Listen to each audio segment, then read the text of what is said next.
Welcome to Animal Posse, the podcast dedicated to the people and rescues making a difference in the lives of animals. Today, I am super excited to welcome Nita Hemeter. We are going to talk about TNR and her organization, Trap Dat Cat.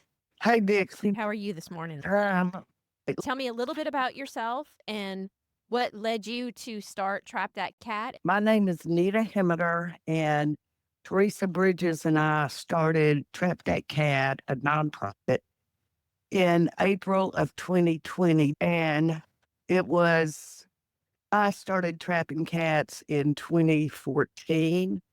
And at first it was slow going, and then I got pretty good at it. Last year, Trap Dat Cat trapped 3,270 cats. Wow, Yeah. that's And remarkable.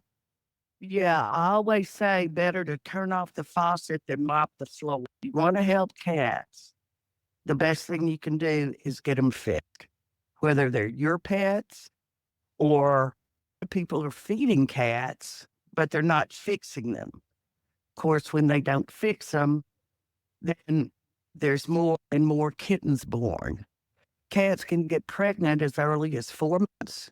Gestation is 62 days, give or take. And New Orleans is a perfect environment for cats because we don't get really cold weather, although we do know this year. But it's warm. There's lots of places to hide. So cats are just being out of control. In New Orleans, too, because I don't think a lot of people understand we don't have one kitten season like a lot of places do. We just have a Exactly. continuing nonstop kitten season. Exactly. And right now, I think we aborted this week maybe 24 kittens. And do I feel bad about that? No, I don't. There are no homes for these cats that are born. And a lot of people say, oh, I found homes for my kittens. Maybe you did. But what you did, you just took homes away from other cats that are already born. Because all the shelters and all the rescues in Louisiana are filled with wonderful dogs and cats that need homes. And there's just not enough homes.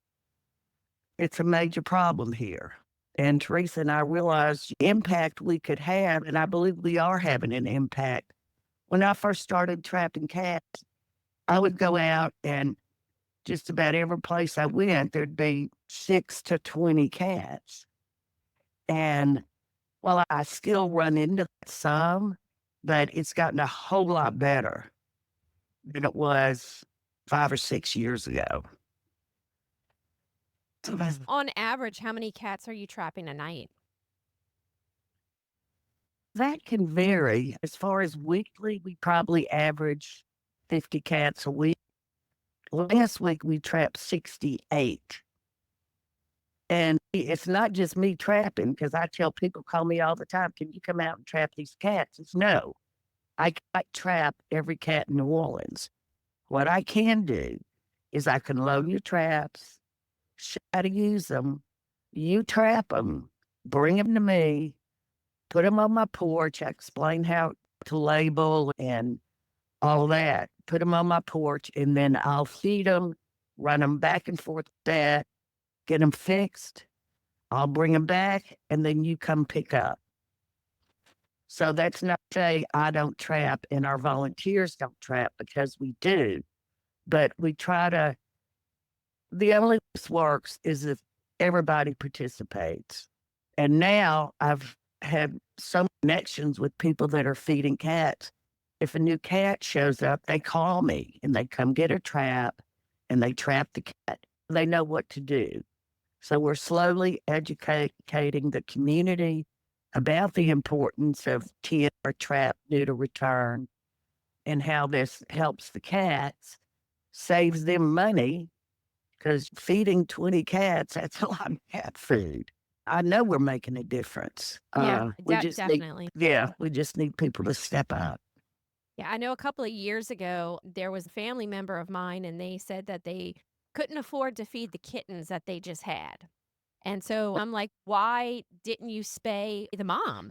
"Oh, we couldn't afford it." And I'm like, "There's low cost, and we're very fortunate to have low cost programs here, and we've had low cost programs Yes, for a long time." And so he was like, "I couldn't afford to spay the mom. That's not an excuse because now you're complaining you don't have money to feed the kittens, and it's a lot more to feed the kittens than it is to just go ahead and get mom spayed. And then you solve absolutely. the problem."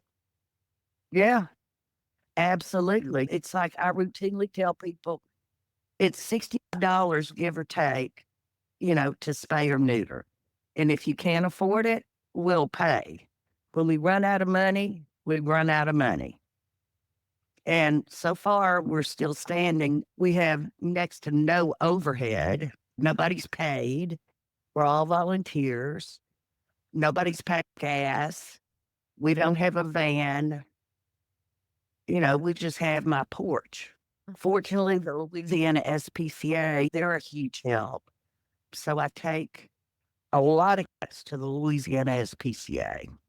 And then we also have participating vets like Southern Animal Foundation, Low Cost Animal Medical Center on Washington Avenue, Dr. Wisdom out in Jefferson Parish on Jefferson Highway, Dr. Abity. We always need more vets to participate. We've tried, but I don't know, it's hard to get the veterinary community involved. You said you started in 2020 during the pandemic. Is there any specific reason that you started that time? What prompted you to start then? Because nobody was doing anything. There was nothing going on. And we were able to find a couple of things that would help. And if you're out trapping, you're not really being exposed to people. You're outside. Uh-huh. So it ended up that was the beginning, and somehow we survived. Now, for anybody that's unfamiliar, can you explain the TNR process? Sure, it's basically trap, neuter, return. It is not trap, neuter, we take the cats. People ask me all the time, can you take my 6 kittens? And we work with various rescues like Big Easy and of course, Louisiana SPCA and Spaymart, Arno.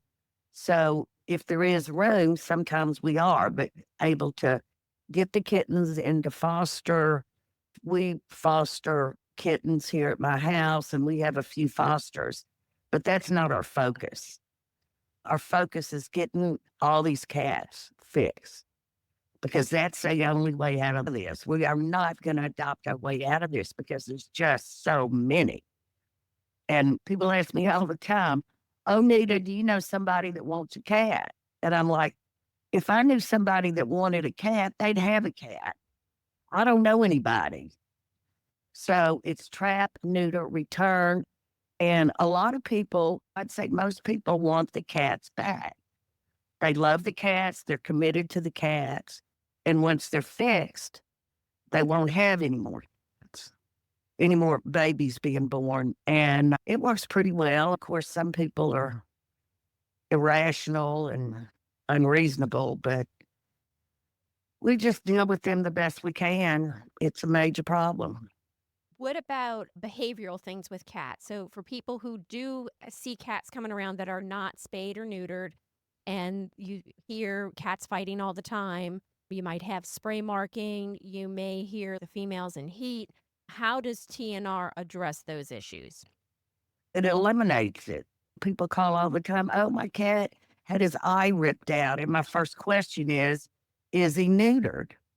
No, that's why he's getting in fights and with other cats and he's mating with females. And we just need to get him neutered. And I've had a lot of people tell me, oh, since we got Max neutered, he's gotten real friendly and he's sleeping in the bed with us and so forth. So getting him spayed and neutered helps a lot of those behavior issues. The spraying stops. It takes a couple of months for the behavior to go, for the hormones to go away. But I've had a lot of people tell me that, oh, this cat was so mean and now he loves me. And yeah, so that's nice to hear. It is. And I'd like to mention something else too. When you spay and neuter them and they're feral, after they're spayed or neutered, you don't see them as much anymore. They keep a really low profile. I know there was one that was coming around me by my commercial area, and Mm. he was going in and out of this busy parking lot. It was making me a nervous wreck, so I trapped him right away. I got him neutered, and I barely see him now. It helps just all kinds of problems. Plus, if you want to talk about money, it costs a whole lot more to round up impound animals than it does to just get them fixed. And I think Absolutely. a lot of municipalities are realizing that. I think Facebook has been a big help, social media, in putting a face to the homeless animals, dogs and cats, and the benefits of spaying and neutering. I've seen just a huge change. I've been involved in animal work for almost 50 years. I just spoke with Kelsey, and she's at the Washington Parish Animal Shelter. Now, of course, they're not as big of an area as New Orleans, but she was telling me they started their program in 2020 and now they get fewer cat calls. And that's Yeah, just, it's remarkable. yeah. Anna Zarilla told me a couple of weeks ago that their cat intake is way down. I know why. It's just got to be everybody participating in this because I cannot do it all. Yeah. And it's very easy to trap too. You just have to learn how to work the trap. And then, other than that, you just set it up and you just watch it and you wait. Yeah, I love trapping. I wish I could spend more time trapping instead of organizing. I can hear the sound of a trap closing a mile away. I joke with people. Uh huh. And it's like hunting for good. What are some of the biggest misconceptions people have about community cats and the TNR program? Most people are appreciative and they get it. I will say that. Some people are difficult to deal with and they like to see the little kittens, I think. It's Yeah. some kind of weird thing that the, oh, the kittens are so cute. And then they don't realize most of these kittens born on the street are not going to make it. You know, they're going to die. I was trying to think of the percentage, but I think it's something like 80% of kittens born on the street end up dying within 6 months. I know you addressed the controversial subject of aborting the kittens. Yes. Do you find like the vets are very willing to do that? Is there a, like kind of a limit when the vets will not do it? I know there's a couple of vets that do have limits, but the vets we work with, they realize there's just no homes for these kittens and better for them to never be born than to be born just to die or clog up the sheltering system. And, you know, for those people that don't want to abort, it's okay, then you take all these kittens. They don't want them. Do you ever have cats that have kittens in the trap? Yes. I think last year that happened 3 times. And if they're born in the trap, we take them. We'll find a foster or shelter or somebody. Yeah, there was one last year that I'm recalling that the cat was taken to a vet, had kittens at the vet in the trap. And so they ended up holding to the mama and the kittens and then getting the kittens adopted out. And the mama went back. The mama cat went back to her caretaker because she did have a caretaker. I Now, think that happened last year 3 times. It hasn't happened this year yet. yeah, we're just getting into the really We're just getting into it. Yeah, it's interesting. The winter solstice, what is that, December the 21st. 21st? Yeah. I was reading something and it said that's the time when the days are getting longer and it sends a message to the cat's optic nerve that it's time to breed. So that's why we start seeing lots and lots of pregnant cats in March. Yeah, it's that And then it just circadian rhythm. continues. Yeah. Yeah, it just continues up until October or something. But right now we're in the peak of it. Yeah. I think here we get maybe 1 month off where it's like a little slow. Yeah. Yeah. And if people want to argue with me about it, I have so much to do. Our volunteers and I just, okay, then you deal with it. I'll move on to the next one. I'm just not going to argue with people. And how many I mean, I've got volunteers do one. you have? Kate's over here right now helping in the cat room and washing traps and helping with the laundry. And we have, I think, 6 people that foster. And then I have like 6 people that help me haul back and forth to the vet. 2 people that come in the morning that help me change the newspaper in the traps before we take them to the vet, and then feed the ones that have come back from the vet. I have 2 ladies that live near me, and so they'll come like Monday through Friday to help with that. Thank goodness. Sometimes on my porch, I'll have 21 to 30 cats. That's routinely, I'll have 25. It gets to be crazy.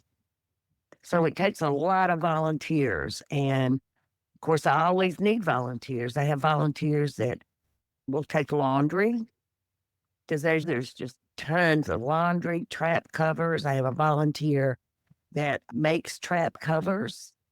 I just tell people there's always something to do over here. And I encourage people to go volunteer at these other rescues and go volunteer at the Louisiana SPCA or Jefferson Parish Shelter or Jefferson SPCA. There's just a million things that need to be done.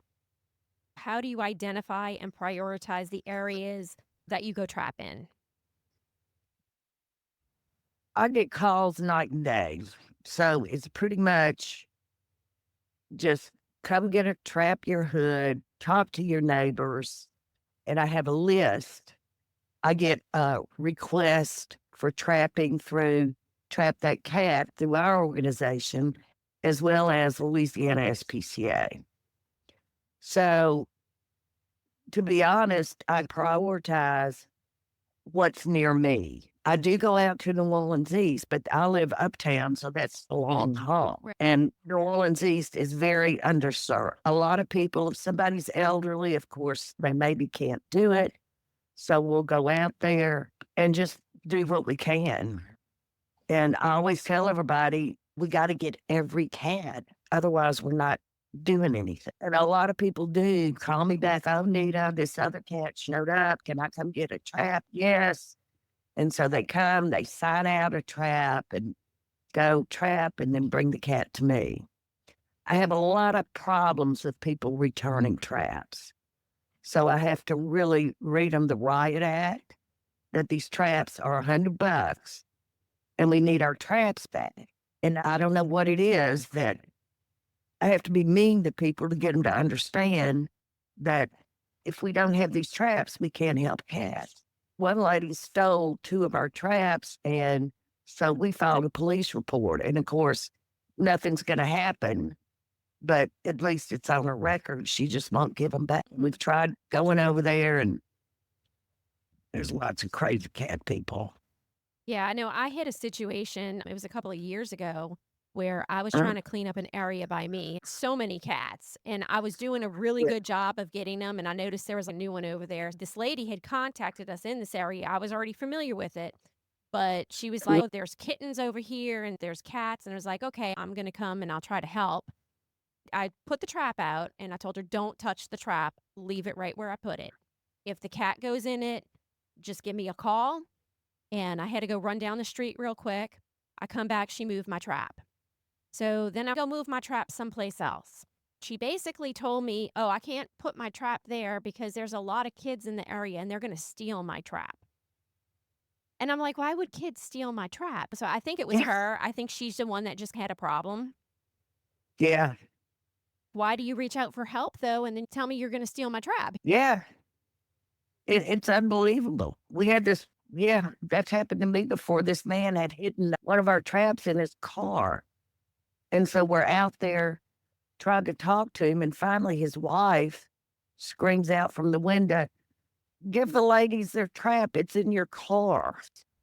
I don't get it. I really don't. How do you handle situations where a trap cat is found to be owned or it has some kind of medical problem?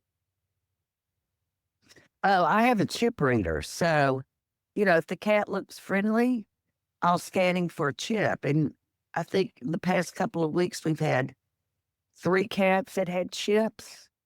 One of the cats with a chip, the owner who the cat was registered to did not want the cat back. But a lot of people do. We trapped one cat that had been missing for 10 Oh, years. wow.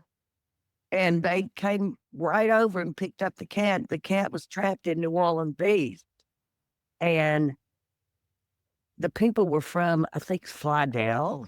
Oh, wow. Guess he got a Yeah. ride. We got to ride with somebody. I don't think he swam over the lake. But yeah, we had one Mardi Gras Indian that just refused. All the neighbors are complaining, all these cats all over the place. And so we're out there trapping, and he pulls up in his van and takes two of our traps and throws them in the street and breaks one of them. And the neighbors are afraid of him. So it can get crazy. One lady has 41 cats in her house. I have begged her to, and they're friendly. Uh-huh. I have begged her, bring me the cats. Let me get them fixed. Or she's going to end up with 60 or 70 cats and then realize she has a problem. I've literally begged this woman, so I just got to let that go. So none of them are spayed or neutered? Some of them are. Wow. Yeah. I don't know. She's one of these that thinks she's doing a good thing by giving them away to people. Uh-huh. When we run across people that they want to keep the kittens, we're like, okay, great. Because they want to give them away. Just let us get them fixed first before you Right. give them away. Let us get them fixed and vaccinated because the cats get an FVRCP vaccine and a rabies. And of course, the spay neuter. So that gives them a better chance of survival. And we know that those kittens won't be starting the cycle again of breeding. Now, recently on Facebook, I saw a post where some woman was really infuriated because her outdoor cat came back with an ear tip. So, what do you think about situations like that? Ear tip cats are protected under the law. It's the universal symbol that this cat has been spayed or neutered and vaccinated for rabies. And it also prevents somebody like me or you going over there and trapping the cat, and the cat's already fixed. And people say, oh, I want to go through your program, but the cat, I don't want my cat ear tipped. Then you go to a private vet and you get them fixed and microchipped, and you pay $200 or $300 or more, and you can do that rather than pay $65 or nothing, but the cat's ear tipped. And most people will accept that. So, is there protection for ear tip cats in your area too, where like the shelter won't pick those up? Yeah, absolutely. The shelter won't pick them up. They're protected under the law.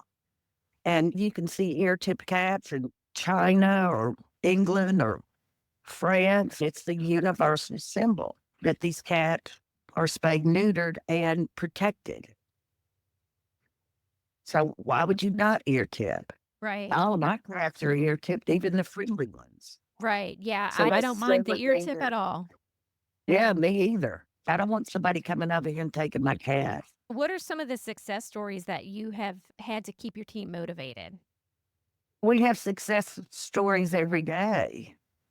For every cat we fix, we're saving thousands rather than taking one kitten and using up a huge ton of resources to get that cat a home.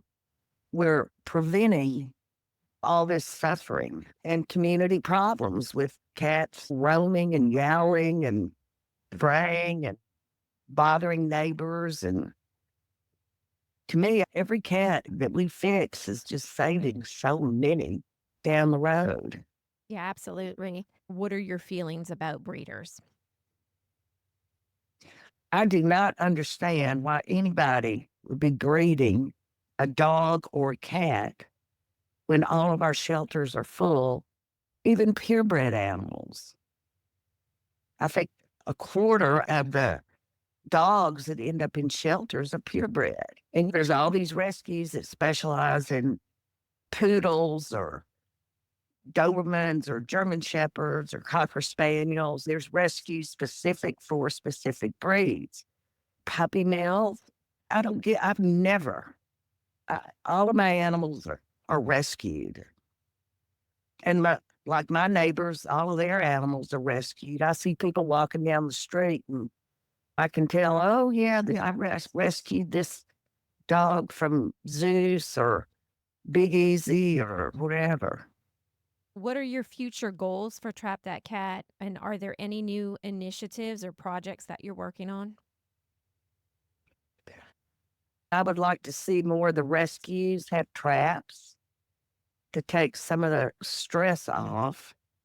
I would like to see more rescues have just even a small team of trappers. And I know Jefferson SPCA does. This is a big area to cover, and I can't do it all. I know Juliana on the West Bank, she traps a lot of cats on the West Bank. She's in Jefferson Parish, and we have a couple of trappers, Catherine in Algiers. She traps a lot of cats over there. We're not there yet. Our goal is to try to keep educating people and just keep stressing spay neuter, TNR, be a responsible pet owner. Just get your animals fixed. Do you think there's any kind of way to help to educate the public on that? I think just by us being out there, most people know us now. I'd love to see like people go into the schools and the veterinary community. I think most vets will tell you that like 90% of their clients' pets are spayed and neutered. I've asked around, and that's the percentage I get. So I would like to see the vets lower their prices. Somebody called me last week. They got a price for neutering a cat, male cat, $800. Now, maybe that included shots and combo tests and all that. I don't know. But so they came right over here and went through our program and plopped down 65. Wow. Yeah, I just took in a little cat. She's a year and a half and she wasn't spayed. Now, the owner did ensure to keep her inside. So she never did go outside, which is great. But she wasn't from this area. She had another one that was neutered. And I said, why didn't you spay the female? Can I ask? And it was the vet told her it would be better to wait till the female was a year. Yeah, the vets need to step up, and I think a lot of them are. We are fortunate here. We have like 4 vets that will give us reduced prices. We had one cat this week. Lady brought me this gray cat she picked up at Costco. Friendly, had a broken leg. So Southern Animal Foundation ended up taking that cat and they amputated the leg, I think Thursday. And the cat's doing well, and they're going to hang on to the cat, find that cat a home. And we are fortunate here. We need more vets, but we're pretty lucky. Out in the rest of Louisiana, most parishes don't even have an animal shelter. There's a few small organizations we're able to help. St. Bernard has a trapping group, and they're doing really good, but they're brand new, so we're fortunately able to help them. And yeah, there's other little groups that it's just got to be everybody. I know there's lots of cat lovers, and they just have to understand what the impact is on the community when they allow these cats to breed. So, what advice would you give someone who is thinking about starting a similar organization? Be prepared to be overwhelmed and worn out. And everybody in rescue is just overwhelmed. It's just never Absolutely. ending. My phone never stops, just never. And it's just got to be everybody helping. And everybody can do something. Go to your shelter and wash laundry for them, or go walk dogs, or go play with kittens, or if your neighbor has a breeding animal, talk to them. And again, I think social media has put a face to all this. When I first started in the 80s, I was volunteering at the Louisiana SPCA. They were taking in 17,000 animals a year. Wow. It was unbelievable. Now I think they take in maybe 5,000. That's a sea change Hmm. in a relatively short period of time. And it's a national problem. Obviously, it's in the more educated areas where there's lots of money for animal control and shelters. It's not as bad, but it's bad all over the country. How was your group funded? Donations, strictly donations. We're lucky to have a couple of people that donate regularly.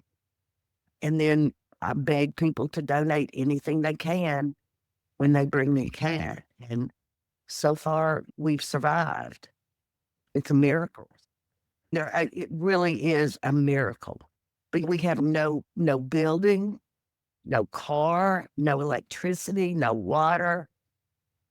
Bells, just my porch. Before we end the call, can you tell us what is your biggest need?